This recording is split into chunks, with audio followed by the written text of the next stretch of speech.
words to say, but now they're gone. Left me sinking.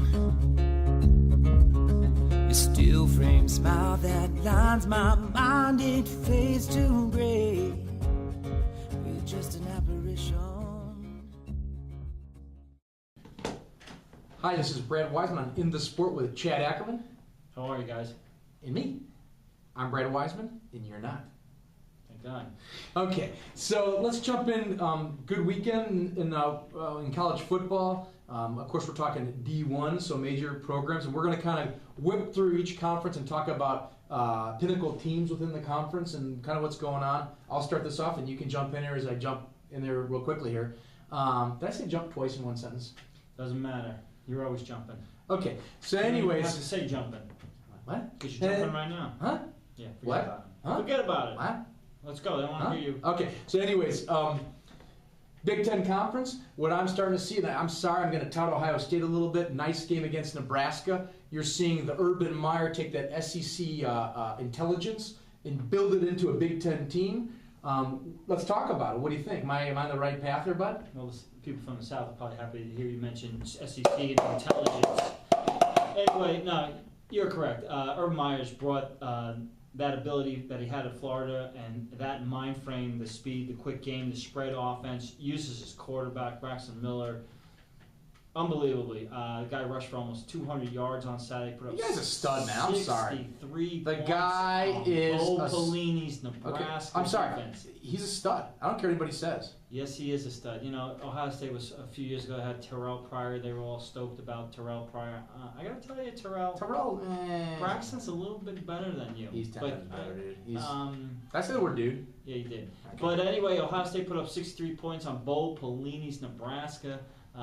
Defense is their highest scoring output. Okay, wind down the Big Ten, brother. Well, that's where we're at. Big Ten, Ohio State's the story right now. Okay. And I see them continuing to roll through that conference. And who knows? Can you imagine Ohio State 1 year removed from 6 and 7 going to be in the national championship picture? Right on, right on. Okay, so now as we move forward, I know I'm talking fast. You know, I can talk backwards. You watch this. Nice. Okay, so now we're going to go SEC, brother. Let's talk about the SEC, which we just sort of, that parlay is talking about the Big Ten. SEC being brought into the intelligence of the Big Ten with Ohio State. What about the SEC conference? We're talking Bama, baby! Yeah, Alabama, still number one in the country, did have the week off, and thankfully so. A couple of the top teams in SEC took a beating this week. Of course, they were beaten by other top teams in the SEC, and yeah, as we know, the SEC just continues to bring on top 20 teams left and right. We saw 3 top 5s lose this weekend. 2 are in the SEC. I'm going to say it right now, I freaking love that Bama QB, whatever his name is. A.J. McCarron. Oh, my God. If I had a teddy bear, I want it to be him. A.J. McCarron. Is that weird? Yeah, 12 touchdowns. Do you think it's weird? Yeah, A.J. McCarron, Do you think it's weird? 12 touchdowns, no interceptions. I'm not even going to answer that question. You've seen the movie Ted too many times. And then you're like, A.J. McCarron, 12 touchdowns, no interceptions. I'm sorry, A.J. hadn't even mentioned you in the Heisman story, but hey, you're the starting quarterback. I'll tell you what I like about him. I'll tell you what I like about him, and this is what I like about the good quarterbacks out there. And back in the day, I'm going to actually throw this name out. Back in the day, a smart quarterback was Marinovich. These are guys that really study the game. They're what I would call professors of the game long before they actually plant their feet on the field. They really understand what they need to know. And these aren't the guys looking at their wrist reading stuff. It's all up here. They're very bright guys. And I feel like the Bama quarterback, he fits that persona. He's a smart guy on the field. And would you agree with that? I would agree. I would agree. Todd as a friend of ours, as a smart quarterback. There's a couple other smart quarterbacks in the NFL. Of course. There's a lot. Guys like Brady and Manning, they're pretty smart too. Who are they? 2 Mannings, actually. They're actually pretty good. Minushkis or Manning? Yeah, Minushkis. Okay. The guy in the Buick commercial. Yeah. They're actually, both Manning brothers are funny. Those are funny dudes. Peyton is hilarious. He's hysterical. Okay, Peyton, we love you. SEC boy. We love you.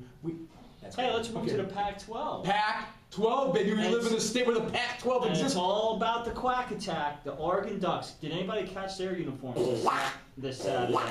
I mean, there's ugly, and then there's what they wear. But anyway, basically, no offense, you can wear anything you want as long as you're wearing something. But hey, man, who knows what Phil Wait, was Oregon the team that like 2 or 3 years ago they had a running back who was like 5'4" who was unbelievable?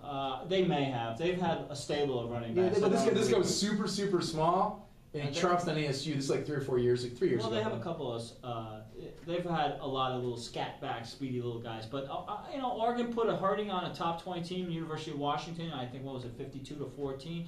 Another day in the ballpark for Oregon as they continue to roll as a number 2 seed. That spread offense is getting the job done. All right, I'm going to throw out a conference that we never talk about. And I like to talk about this conference because it's unique in that brains and athletics really kind of go hand in hand. We're talking about the Ivy League. Who in the Ivy League do you really? I have not paid attention to an Ivy League team really ever. Is there one in particular that in your head you can think of? Honestly.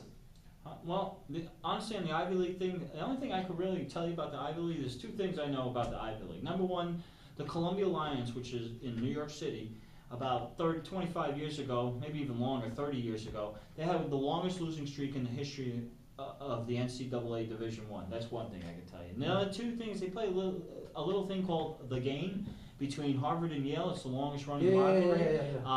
They've had some incredible games. They're the only series that I've ever seen where they played a very famous game where Harvard was announced as the winner in a tie game. Mm-hmm. Harvard wins in a tie game with the powerhouse of Yale.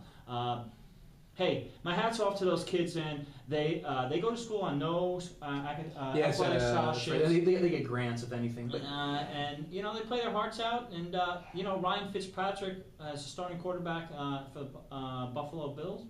He's an Ivy League graduate. Cool. All right, enough about the coolness here. By the way, I'm the cooler one. He's got hair, I don't. Because it's cool because there's no hair, so it just gently cools his bald head there. Okay. He if you watch a little bit later on and catch it, instead of picking things off his neck, he's actually looking to see if any of the hair that he stole from me while I was sleeping is still glued on in the back. How the hell do you know that? I got some like red marks back here. I'm like, what the heck's going on here? Anyways, Brad Wiseman, Chad Ackerman in the sport. Thanks for giving us a listen, and keep paying attention because you got 2 guys who love to have a bunch of fun but talk pretty serious when it comes to football. Right on. Be good.